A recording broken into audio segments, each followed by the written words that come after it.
Hello दोस्तों, आज हम देखेंगे पृथ्वी पर उत्तर प्रदेश की स्थिति क्या है। मतलब अक्षांश और देशांतर, कितने अक्षांश और देशांतर दिशा के बारे में। ये उत्तर प्रदेश है, यूपी है। ये क्या है? भारत का एक राज्य है। तो ये कहाँ पर स्थित है? भारत के उत्तर में स्थित है। और अगर हम इसकी बात करें दिशा की, तो ये होता है उत्तर। ये उत्तर दिशा होती है और ये दक्षिण होता है। क्या होता है? दक्षिण। और ये होता है पश्चिम। सभी को मालूम होगा, ये होता है पश्चिम और ये होता है पूर्व। तो सबसे पहले जो हमारा यूपी है, यूपी की कुल टोटल अगर हम लंबाई देखें, यहां से लेकर के यहां तक की कितनी लंबाई है, तो लंबाई की अगर हम बात करें यूपी की, कहां से? पश्चिम से पूर्व की। पश्चिम से पूर्व तक की लंबाई अगर हम बात करें इसकी, इसकी लंबाई कितनी है? तो है 650 किलोमीटर है। और अगर हम चौड़ाई की बात करें, उत्तर से दक्षिण,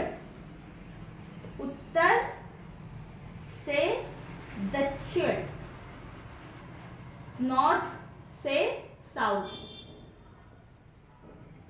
क्या है? चौड़ाई कितनी है? तो इसकी चौड़ाई है 240 किलोमीटर। कितनी है? 240 किलोमीटर है यूपी की। अब हम हमारा जो मेन टॉपिक था उत्तर प्रदेश, ये क्या है? उत्तर प्रदेश के पड़ोसी राज्य हैं और इसमें कुल 18 मंडल और 75 जिले हैं। क्या है? यूपी में कुल टोटल कितने? यूपी में 18 मंडल और 75 जिले हैं। क्या है? 75 जिले हैं। 18 मंडल और 75 जिले हैं। तो सबसे पहले क्या हमें देखना है? हमारा है मेन टॉपिक अक्षांश और देशांतर। तो अगर आप लोगों को अक्षांश और देशांतर रेखाएं क्या होती हैं ये नहीं मालूम है, तो क्या होता है अक्षांश और देशांतर रेखाएं, थोड़ा सा समझते हैं। जैसे ये हमारी क्या है? पृथ्वी है। पृथ्वी का ये क्या है? एक नमूना है, ग्लोब है।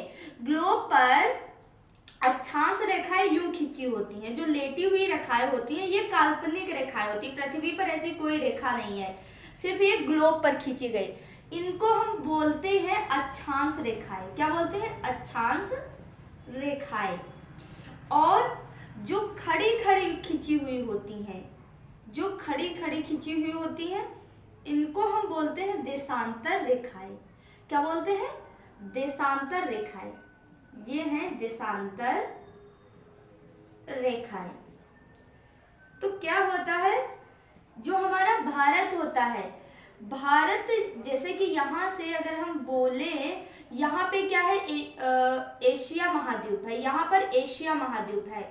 तो एशिया महाद्वीप में यहाँ पर क्या है? भारत है। तो भारत से जो ये रेखाएं गुजर रही हैं, इनको हम देखते हैं। भारत से गुजर रहे हैं, फिर उसके अंदर क्या, उसमें जितने जिले हैं उनसे भी गुजरती होंगी। तो भारत से कुल टोटल 29 देशांतर रेखाएं गुजरती हैं। कितनी? 29 देशांतर रेखाएं गुजरती हैं सिर्फ भारत से। हमारा टॉपिक है यूपी। तो यूपी से हम देशांतर रेखाएं देखेंगे। ये जो खड़ी खड़ी लाइनें खींची हैं, यही देशांतर रेखाएं होती हैं। तो यहाँ से जो स्टार्ट होंगी, यूं खींचेंगी। यहाँ से जब यूं देशांतर रेखाएं खींचेंगी, यूं निकलेंगी, तो ये क्या होगा? जहां से यूपी से टच होंगी, यूपी से जहां पर टच होंगी, वहां से हम क्या करते हैं? इन देशांतर रेखाओं को गिनना स्टार्ट कर देते हैं। तो यूपी का कुल देशांतर कितना है, थोड़ा सा हम देख लेते हैं। यूपी का देशांतरी विस्तार, यूपी का क्या? देशांतरी विस्तार। यूपी का देशांतरी विस्तार अगर हम देखें, देशांतरी विस्तार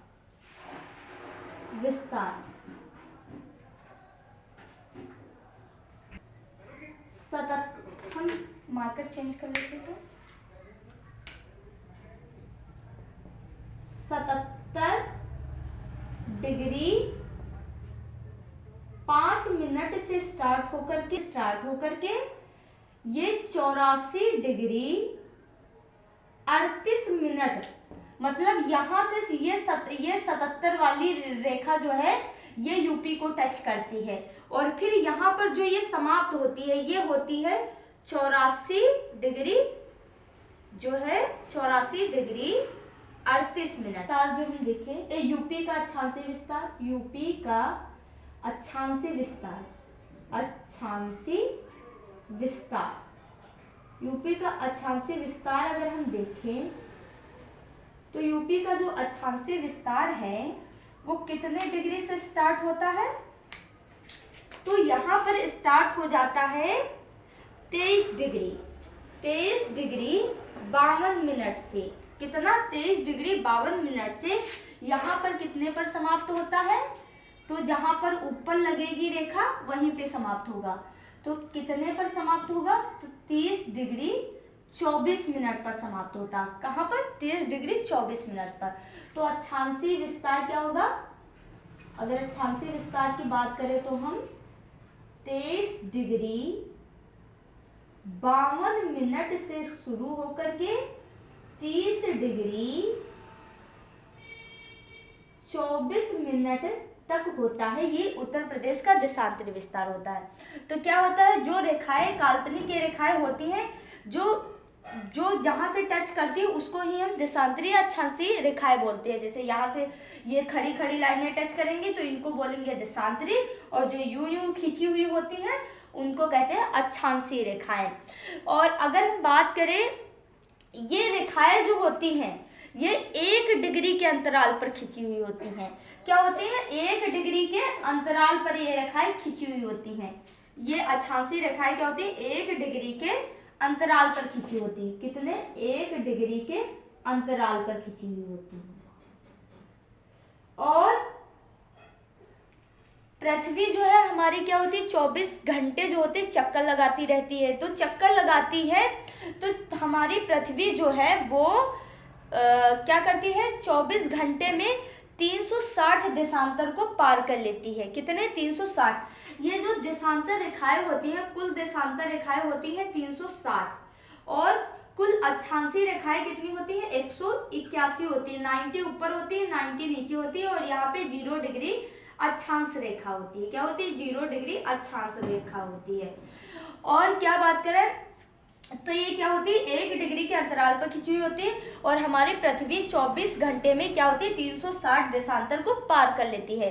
तो 1 घंटे में क्या करती है, कुल टोटल 1 घंटे में कुल 15, मतलब 60 मिनट में 15 देशांतर को हमारी पृथ्वी पार करती है। तो इसी से क्या होता है, समय निकाला जाता है।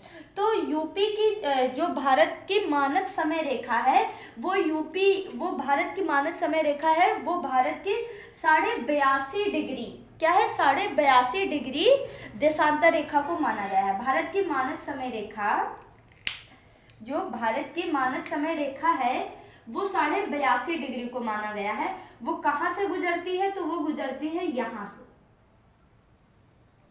यहाँ से गुजरती है। ये देशांतर रेखाएं होती हैं जिससे भारत का समय डिसाइड किया जाता है।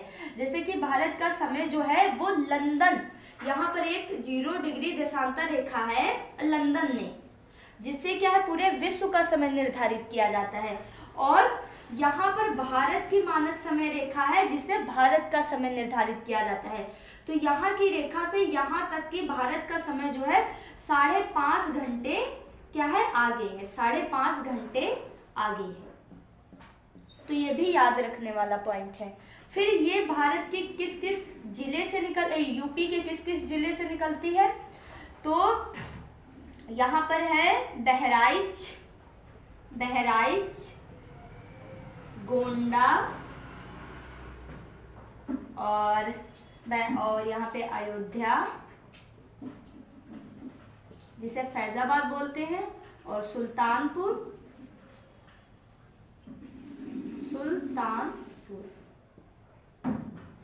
और हम यहाँ पर की बात करें तो यहाँ पर निकलती है प्रतापगढ़ से। कहाँ से? प्रतापगढ़ से। और यहाँ पर कुल कहाँ से निकलती है, तो यहाँ प्रयागराज। किसी किसी में क्या होता है, प्रयागराज दिया होता है ऑप्शन में, और कहीं कहीं पर प्रयागराज नहीं दिया होता है। तो ये क्या है, भारत की मानक समय रेखा है, भारत की मानक समय रेखा है, जिससे क्या होता है, भारत का समय निर्धारित होता है। तो ये एक देशांतर रेखा है जो कि कितनी है, 82.5 डिग्री को माना गया है, 82.5 डिग्री को माना गया है, 82.5 डिग्री जो रेखा है उसको माना गया है। तो इससे क्या होता है, भारत का समय निर्धारित होता है। तो बस आज के लिए इतना सा। तो अगर आप लोगों को हमारा वीडियो अच्छा लगता है तो प्लीज़ लाइक करिए और सब्सक्राइब करिए और ज़्यादा से ज़्यादा वीडियो को शेयर कीजिए। धन्यवाद।